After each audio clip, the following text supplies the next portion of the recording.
할렐루야. 이 새벽에도 주님 앞에 나가시는 성도님들을 환영하며 축복합니다. 이제 우리 다 같이 사도신경으로 신앙 고백하시겠습니다. 나는 전능하신 아버지 하나님 천지의 창조주를 믿습니다. 나는 그의 유일하신 아들 우리 주 예수 그리스도를 믿습니다. 그는 성령으로 잉태되어 동정녀 마리아에게서 나시고 본디오 빌라도에게 고난을 받아 십자가에 못 박혀 죽으시고 장사된 지 사흘 만에 죽은 자 가운데서 다시 살아나셨으며 하늘에 오르시어 전능하신 아버지 하나님 우편에 앉아 계시다가 거기로부터 살아있는 자와 죽은 자를 심판하러 오십니다. 나는 성령을 믿으며 거룩한 공교회와 성도의 교제와 죄를 용서받는 것과 몸의 부활과 영생을 믿습니다. 아멘. 찬송가 301장 찬양드리겠습니다. 301장입니다. 찬송가 301장 우리 함께 찬양드리겠습니다.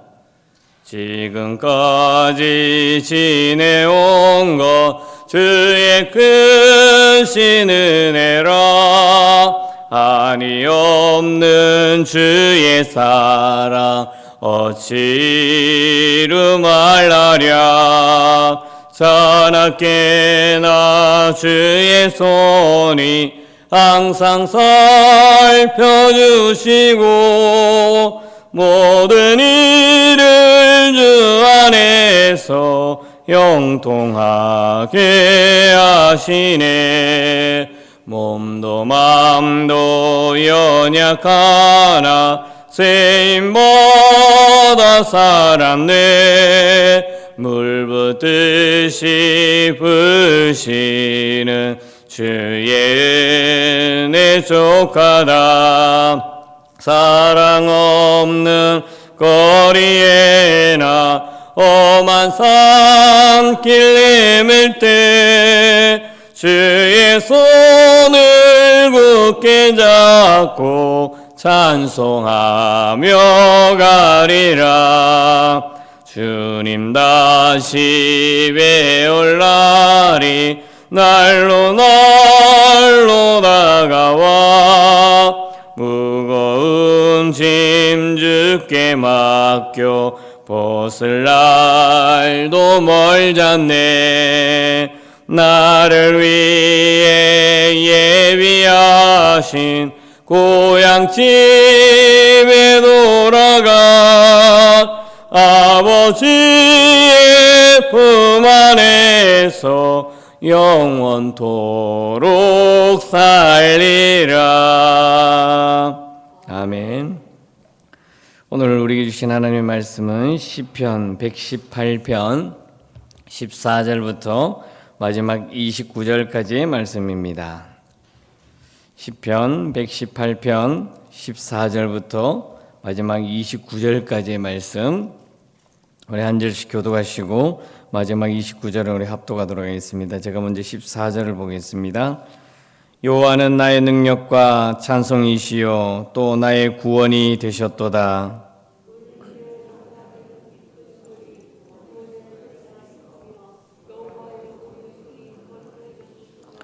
여호와의 오른손이 높이 들렸으며 여호와의 오른손이 권능을 베푸시는도다.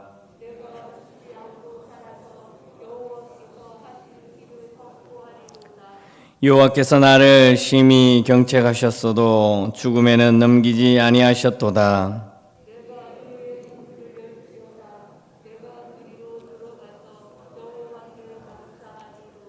이는 여호와의 문이라 의인들이 그리로 들어가리로다.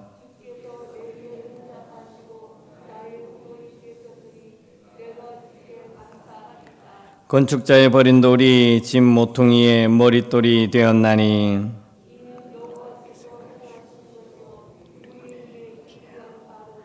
이날은 여호와께서 정하신 것이라. 이날에 우리가 즐거워하고 기뻐하리로다.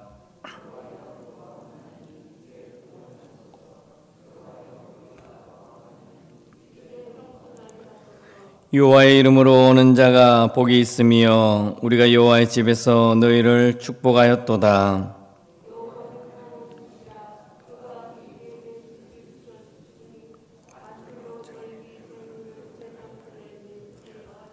주는 나의 하나님이시라 내가 주께 감사하리이다. 주는 나의 하나님이시라 내가 주를 높이리이다.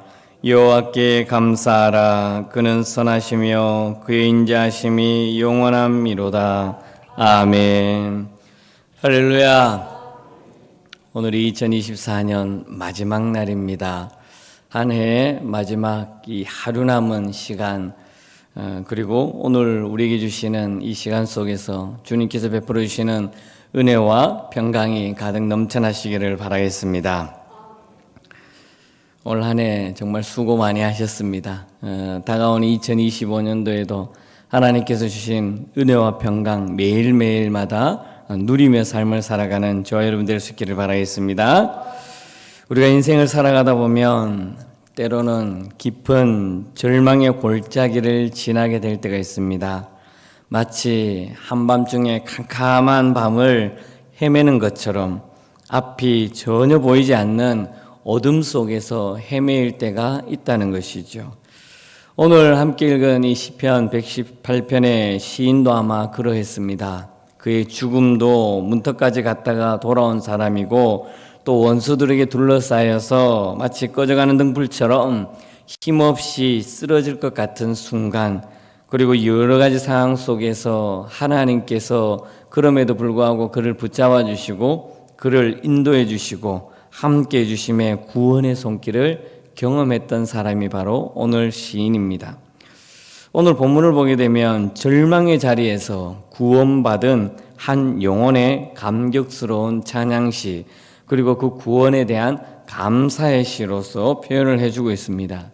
어떻게 보면 단순히 문학작품과도 같은 느낌을 받을 수 있지만 그것은 죽음의 공포를 이기고 새 생명을 얻은 사람의 진실한 고백이고, 또 절망 가운데서도 소망을 잃지 않고 그렇게 삶을 살아갈 때 하나님께서 그의 영혼과 그의 삶을 구원해 주시는 놀라운 은혜를 경험하면서 고백하며 승리하는 노래가 오늘 본문의 말씀이라는 겁니다.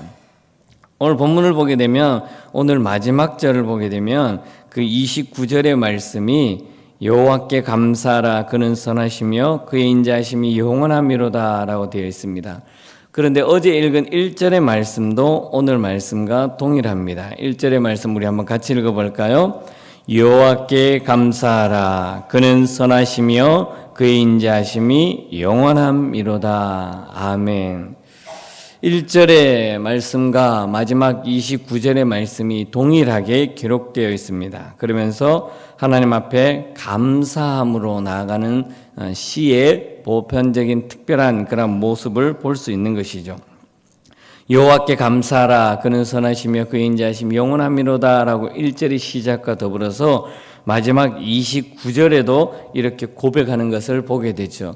즉 하나님에 대해서 하나님께 감사해야 되고, 하나님께 나아갈 때 하나님은 선하시는 분이시고 또 하나님은 인자한 분이시며 영원한 분이시라라고 고백하고 있는 것입니다.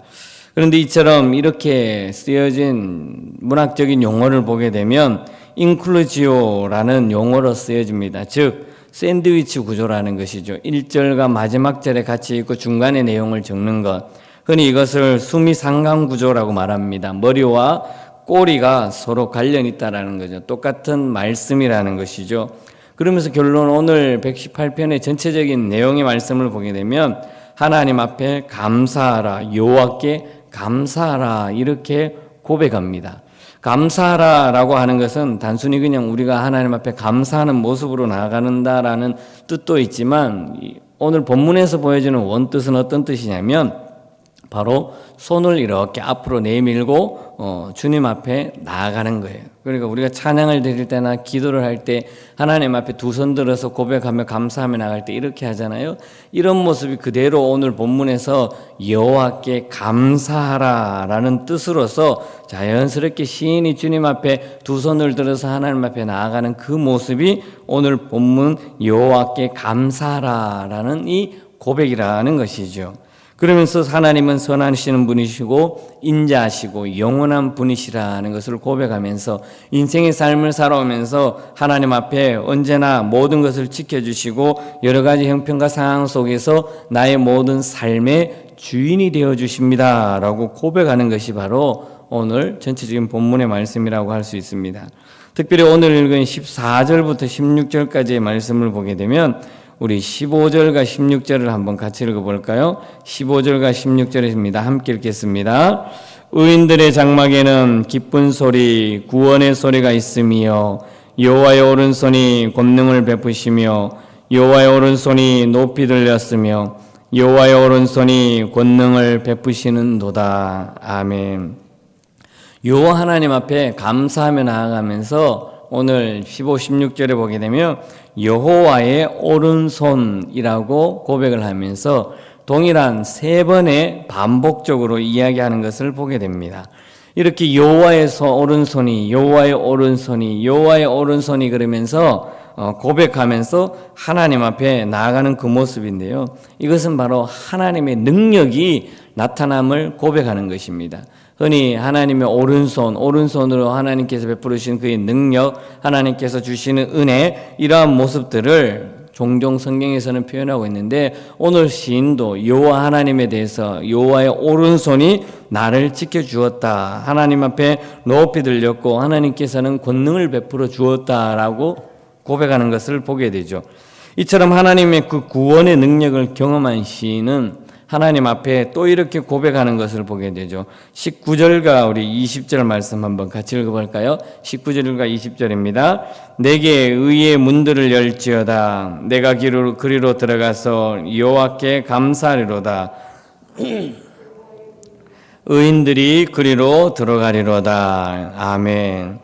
시인은 고난 가운데 있었고 고통 가운데 있었고 아픔 같은 그러한 상황 속에서도 여러 나라의 포로로 잡혀서 끌려가는 둘러싸인 그러한 힘든 상황 속에 있었을 때도 하나님의 도우시로 말미암아 하나님께서 지켜주시는 은혜로 말미암아 그가 구원을 받았다라고 고백하는 것입니다. 그래서 의의 문을 열지어다. 내가 그리로 들어가서 여호와 앞에 감사하리로다. 그 힘들고 어떤 어려운 상황 속에서도 하나님께서 나를 구원해 주신 그 은혜에 내가 그 문에 들어가서 여호와 하나님 앞에 감사함으로 나아가겠습니다라고 고백하는 것이 바로 이 고백이라는 것입니다.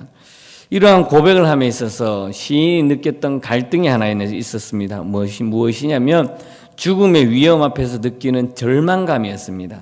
보통 많은 사람들이 모든 것이 좌절되고 아픔과 고통과 모든 것이 인생의 끝이라고 생각할 때 그 속에서 느끼는 공포감은 바로 절망감일 겁니다. 내가 다시금 일어설 수 없는 그 절망감을 많이 느꼈을 것입니다. 오늘 시인도 마찬가지입니다. 22절의 말씀에 보니까 이렇게 시인은 고백하죠. 건축자의 버린 돌이 집 모퉁이의 머릿돌이 되었나니, 이렇게 고백하는 것을 볼 수 있습니다. 여기서 건축자가 버렸다라는 이 말씀은 모든 인생의 삶이 거절되었다, 그리고 내던져졌다, 세상 속에서 그 누구도 나를 받아주는 것도 없고 그 누구도 나를 인정해 주지 않고 세상의 모든 것은 다 내버려졌다라는 그러한 고백이 건축자의 버린 돌이라고 이렇게 표현을 하고 있습니다. 이것은 세상 속의 사람들로 인해서 내가 인생의 삶을 살아가면서 완전한 부정, 그리고 완전한 거부받은 느낌, 그러니까 세상에서 나를 그 누구도 인정할 수 없는 그런 절망감 속에 있었다라는 그 시인의 고백이죠. 그런데 이 고백이 나중에는 어떤 고백입니까? 건축자의 버린 돌이 집 모퉁이의 머릿돌이 되었다라고 고백을 합니다.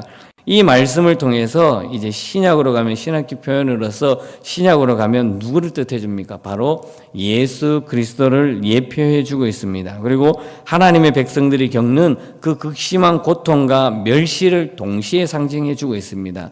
즉 예수님께서도 하나님의 아들로서, 독생자 아들로서 누려야 할 그 모든 권세를 다 포기하고 이 땅에 왔는데 세상 사람들은 다 그를 무시했습니다. 예수님을 무시하고 인정하지 않고 완전한 절망감 속에 있는 모습처럼 보여주었다라는 것입니다. 그런데 그 예수님을 통해서 이 땅의 구원자로 우리를 구원해 주셨다라는 것입니다. 즉 예수님께서 이 땅에 오셔서 예수님께서 겪을 고난의 그 예표의 모습을 오늘 말씀에서는 건축자의 버린 돌처럼 그렇게 표현해 주고 있습니다.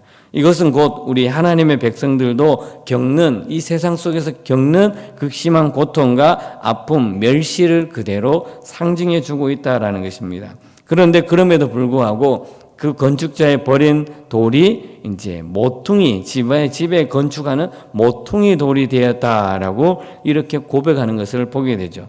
즉 하나님께서 세상 사람들이 하나님의 자녀들 예수님을 보면서 다 무시하고 멸시하고 아픔 가운데 있고 고통 가운데 있을지라도 그 속에서 하나님께서는 그를 들어서 사용해서 집 모퉁이 돌이 만들게 해 주었다라는 것입니다. 이 상황은 단순한 어려움이 있는 것이 아니라 하나님께서 그 상황 속에서 모든 것을 잃어버리고 완전 실존적인 위기와 인생의 삶의 위기에 겪어 놓인 그 상황 속에서 하나님께서 그를 들어서 다시금 회복시켜 주시고 놀라운 은혜를 베풀어 주신다라는 노래의 고백으로 나아가는 것입니다. 특별히 26절에서 28절의 말씀을 보면 이렇게 고백하죠. 여호와의 이름으로 오는 자가 복이 있으며 우리가 여호와의 집에서 너희를 축복하였도다. 여호와는 하나님이시라. 그가 우리에게 빛을 비추셨으니 밧줄로 절기제물을 제단불에 멜지어다. 주는 나의 하나님이시라. 내가 주께 감사하리이다. 주는 나의 하나님이시라. 내가 주를 높이리이다. 아멘. 이렇게 고백합니다.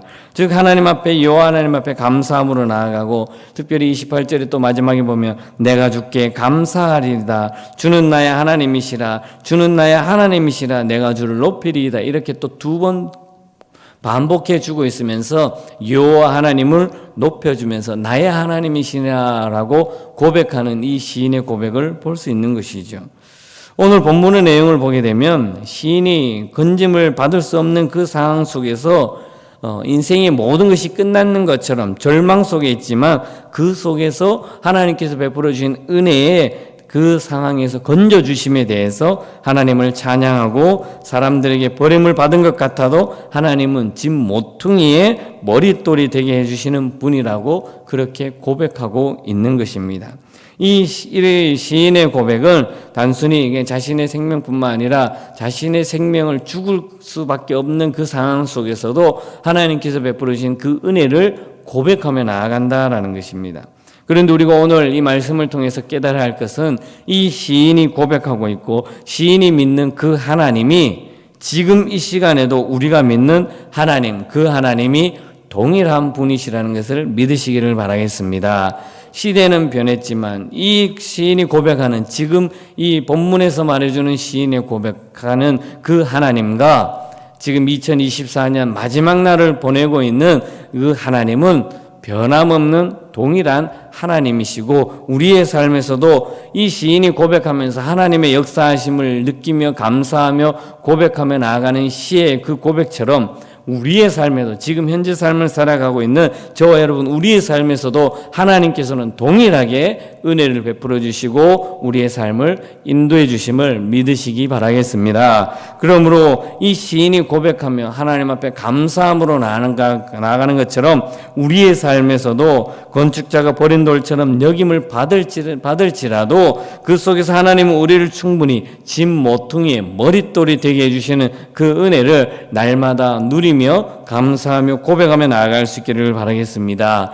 2024년 오늘 하루 남은 이 시간 속에서도 하나님께서 베풀어 주시는 그 삶의 자리에서 하나님의 말씀에 충실하고 하나님의 말씀에 순종함으로 나아가고, 그것을 통해서 하나님의 기쁨으로 나아가고, 다가오는 2025년도를 맞이하면서 주의 영광 가운데 온전히 삶을 살아가는 저와 여러분들의 삶이 될 수 있기를 주님의 이름으로 간절히 축복합니다. 기도하겠습니다. 거룩하신 하나님 아버지, 참 감사합니다. 2024년 1월 1일 시작한 지가 엊그제 같은데 2024년 마지막 12월 31일 동안 지금까지 함께해 주시고 지켜주시는 은혜 감사합니다. 여러 가지 상황과 형편 가운데 힘든 일, 어려운 일, 괴로운 일, 정말 절망하고 좌절하고 포기하고 싶은 우리 인생의 삶이 있었지만 그럼에도 불구하고 하나님께서 지금까지 베풀어 주시고 회복시켜 주시고 인도해 주심을 감사합니다. 늘 언제나 하나님께서 베풀어 주신 모든 은혜에 감사하며 주는 나의 하나님이십니다라고 고백하며 기쁨으로 나아갈 수 있도록 인도하여 주시옵소서. 정말 세상 속에서는 힘들고 어려운 상황일지라도 그 속에서 베풀어 주신 하나님의 은혜를 경험케 해주시고 그 경험을 통해서 온전히 감사함으로 나아가는 주의 자녀들 삼아 주시옵소서. 하나님 아버지, 다가오는 2025년도에도 늘 주의 은혜가 우리의 삶의 주인이 되어주시고 하나님께서 베풀으신 모든 은혜에 더욱더 감사와 기쁨으로 나아갈 수 있도록 인도하여 주시옵소서. 하나님 아버지, 특별히 이 나라와 이 민족을 불쌍히 여겨주시고 어려움 가운데 있는 이 민족을 하나님께서 위로하여 주시고 긍휼로 덧입혀 주시옵소서.